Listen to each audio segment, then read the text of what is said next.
Bapak Ibu sekalian, pandemi COVID-19 yang telah berlangsung selama 1 tahun ini telah membuka mata kita bahwa COVID-19 ini benar-benar nyata dan dampaknya dapat kita rasakan secara langsung dalam kehidupan kita. Tahun lalu, di bulan Maret, saat pemerintah mengumumkan kasus pertama COVID-19, kita merasa wabah ini sesuatu yang masih jauh dari kita. Pasien COVID-19 yang diumumkan masih sedikit, dan mereka orang yang tidak kita kenal. Setahun pandemi berjalan, kita mulai melihat orang-orang yang kita kenal terkena COVID-19. Teman, tetangga, serta sanak famili. Lingkaran penderita COVID-19 mulai mendekati kita, dan juga telah sampai di lingkungan jemaat gereja kita. Hari ini, kita akan mendengarkan kesaksian dari dua saudara kita yang menjadi penyintas COVID-19 baru-baru ini, yaitu Bapak Sugeng Apriyadi dan Ibu Irene Situmorang.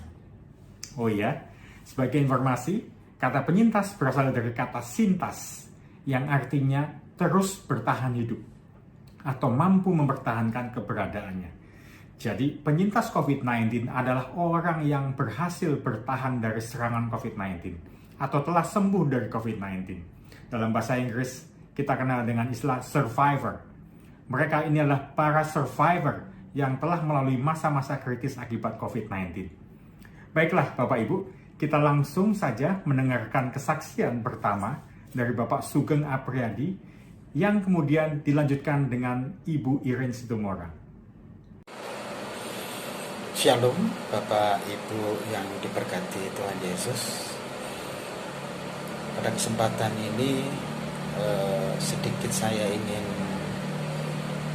memberikan cerita kesaksian ketika saya divonis kena COVID-19 di tahun 2020. Awalnya kami merasakan badan saya lemas, nafsu saya menurun, perut mual, dan kondisi suhu saya 38 waktu itu. Saya segera ke dokter dan alhasil mah saya kambuh dan saya terkena DB karena trombosit saya turun serta tingkat akurasi saya itu berkisar antara 90 sampai 92, di bawah angka normal. Saat itu kami mencoba, saya dirawat di rumah selama 4 hari. Selama 4 hari saya tidak mengalami perubahan, bahkan kondisinya semakin memburuk. Saat itu saya dilarikan ke rumah sakit, dan sampai di rumah sakit saya di swab, dan alhasil swab saya itu saya divonis positif COVID-19. Saya ketika divonis kena COVID-19, saya cemas, saya merasa khawatir. Dan yang saya khawatirkan itu bukan pribadi saya secara pribadi, namun saya berpikir untuk keluarga, terlebih untuk istri yang kondisinya punya riwayat diabetes. Shalom Bapak Ibu, saya di sini ingin menceritakan pengalaman saya pada saat dinyatakan positif COVID-19. Awalnya pada tanggal 9 Januari 2021, saya merasakan badan saya meriang dan keluar bintik-bintik merah. Pada saat kejadian, saya sedang berada di rumah kakak ipar saya. Pada tanggal 12 Januari 2021, saya pergi ke klinik karena badan saya merasa masih panas dan masih keluar bintik-bintik merah. Pada saat ketemu dokter tidak menyarankan kalau saya untuk melakukan antigen, karena dokter merasa itu hanyalah biduran biasa. Pada tanggal 14 Januari 2021, saya masuk kerja. Pada saat di kantor sedang ada dilakukan tes antigen. Dan pada saat itu juga saya langsung dinyatakan positif COVID-19. Pada saat itu perasaan saya langsung down dan putus asa. Berikutnya, kami dapat membayangkan, Bapak Ibu, bahwa Anda mengalami kerapuhan pada saat itu. Apakah pada saat itu Bapak atau Ibu yakin akan adanya harapan untuk hidup? Bagaimana Bapak atau Ibu bisa bangkit dari kerapuhan itu? Waktu itu saya langsung ke rumah sakit, dan ada beberapa rumah sakit yang saya kunjungin. Banyak sekali rumah sakit yang penuh dan menolak. Yang akhirnya dapatlah rumah sakit di RSKD Durensawit, yang mana kondisinya pun saya juga harus menunggu. Saya nyampe di rumah sakit RSKD itu kurang lebih jam 5:30 sore. Saat itu saya suruh nunggu, dan di saat saya menunggu itu saya menanyakan jam berapa kira-kira saya bisa mendapatkan kamar. Tidak ada jawaban kepastian untuk jam berapa.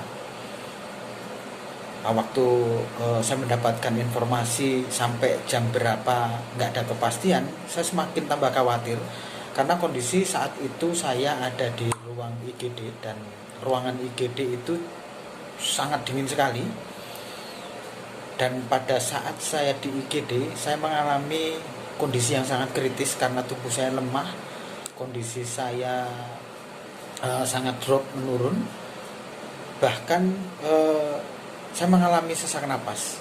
Saya nggak bisa bernapas, napas itu tersengal-sengal, sesak sekali. Saya semakin tambah khawatir. Saya putus harapan, dan saat itu saya teringat akan pertolongan Tuhan, penyertaan Tuhan, dan Dia berjanji tidak pernah akan meninggalkan saya. Untuk itu saya punya harapan bahwa Tuhan pasti akan menolong saya. Betul, tak berapa lama saya mengalami kondisi yang sangat kritis itu. Ada medis yang datang waktu itu, langsung menanyakan ke saya kalau saya nggak bisa bernapas, segera ada pertolongan untuk saya diberikan oksigen. Setelah itu agak lega napas saya, berangsur-angsur mulai pulih kembali. Tetap saya menggunakan oksigen, dan waktu itu saya merasakan bahwa sungguh Tuhan itu senantiasa ada bersama saya. Di saat saya benar-benar kritis, disitulah Tuhan menolong saya. Pertolongannya tepat pada waktunya. Dan memang bahwa hidup bersama Tuhan itu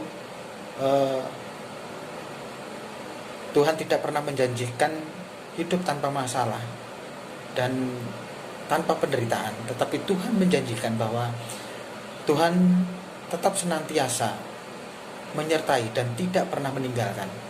Itulah suatu harapan saya. Banyak support dan dukungan dari keluarga, dari teman kantor, dan juga dari rekan-rekan gereja GKI Pos DGC. Berkat support dari mereka semua, tumbuhlah semangat juang saya untuk sembuh dari COVID-19. Pada tanggal 8 Februari 2021, saya dinyatakan negatif. Baik, terima kasih Pak Sugeng dan Ibu Iren. Luar biasa sekali kesaksian yang sangat menguatkan kita di saat kita merasa di titik terendah, saat kita sakit, kita diingatkan untuk terus berharap pada Tuhan sebagai yang empunya hidup.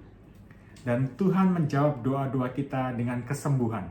Dan terlebih lagi, kejadian ini membuat iman percaya kita semakin bertumbuh dan dikuatkan. Semoga dapat menjadi berkat bagi kita semua. Amin. Kami persilahkan, kami kembalikan lagi kepada pembawa acara. Terima kasih.